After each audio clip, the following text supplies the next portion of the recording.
Hey guys, it's your boy DJ, and I'm here to review Season 13, Splish, Splash, Splosh. Yep, episode written by Sharon Miller. Sharon Miller, the lady who screwed everything up in Thomas. But that's not why we're here. We're here for my second review. And I don't know if any of you remember, but back in September 4th, 2018, I tried to review the worst episode ever. Forever and ever, I tried to review the episode that ultimately killed Thomas fans and made people so angry that they just stopped watching Thomas altogether. I tried to review an episode that I can't stand because, well, we all know why no one likes that episode. And to the fans who do like that episode, you're seriously crazy. I can't even understand you or comprehend you. But I'm here today to review an episode that a childhood episode I remember vividly from when I was around 5 and 6 years old. Splish Splash Splosh, one of the first episodes of the CG era of Thomas. Full CGI. Hooray. Ever since season 13, the show has gone on a never-ending nosedive to hell, because these episodes are terrible. Really terrible. But this one is possibly the least terrible episode between seasons 13 to 16, and honestly my favorite. And here's why. I mean, it got good merchandise. Rosie's in it, and Rosie's like one of my 5 favorite characters.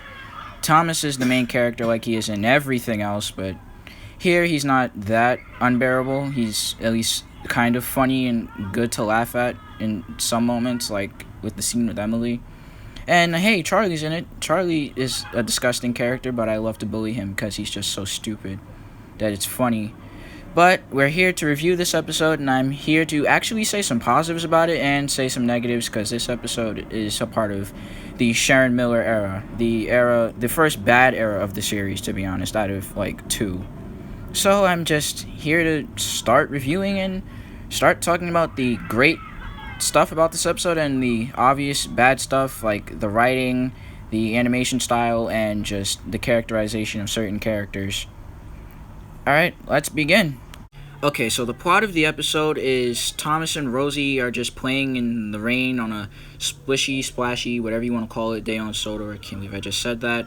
But that's literally the dialogue they use in this episode. The title is literally Splish, Splash, Splosh. Like that episode on Shining Time Station, which had nothing to do with, what this episode does. It was just called Splish, Splash, Splosh, and it just told stories about a rainy day on Sodor. Like, Gallon Old Engine from Season 4, back in 1996 when episodes were good.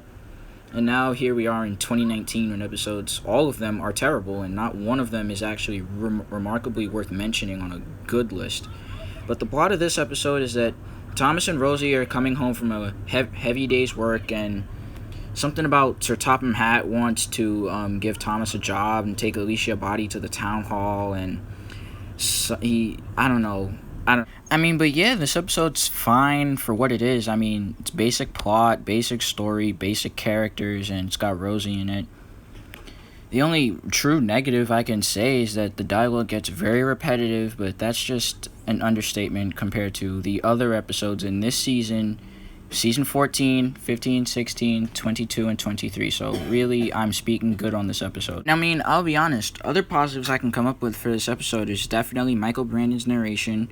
My second favorite narrator behind Mr. George Carlin. May he rest in peace. Michelangelo's narration, even though, second worst narrator of all time behind Alec Baldwin's trash ass. But Michelangelo's, he's on and off with his narration. His narration sucks in some episodes. This episode, it's fine. It's whatever. I mean, this episode it's forgettable at best. I would never put this in my top 10 worst or my top 10 best. It sits in the forgettable list. Like, if I did a top 10 most forgettable episodes, I'd put this in, like, number 8. This episode's forgettable. I mean, the only memorable thing is Rosie in the first, like, few minutes. I mean, I could make a joke about Charlie just being the dumbass that he is, but he's Charlie. What were we expecting?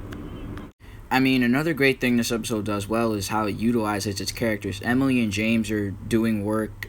I mean, it's not the jobs they're supposed to be doing that were given by their creators, like Audrey for James, and whoever wrote Emily's introductory episode in Season 7, I personally could care less. Charlie, I forgot what he's doing. I honestly haven't sat through this episode in so many months or even maybe a year. I don't know. I try to stay away from episodes of this era as much as I can, but there's a few I honestly could suffer through and not get angry, and this actually is one of them. but I can't remember what he's doing. He's Charlie. He's irrelevant. They haven't even used him at all lately. I think the last time we saw him was season 20, and that was 3 years ago, and he didn't even speak, so screw it.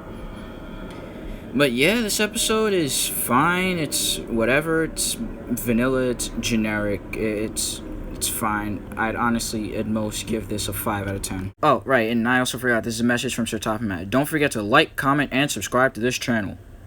Bye! See you on the next review.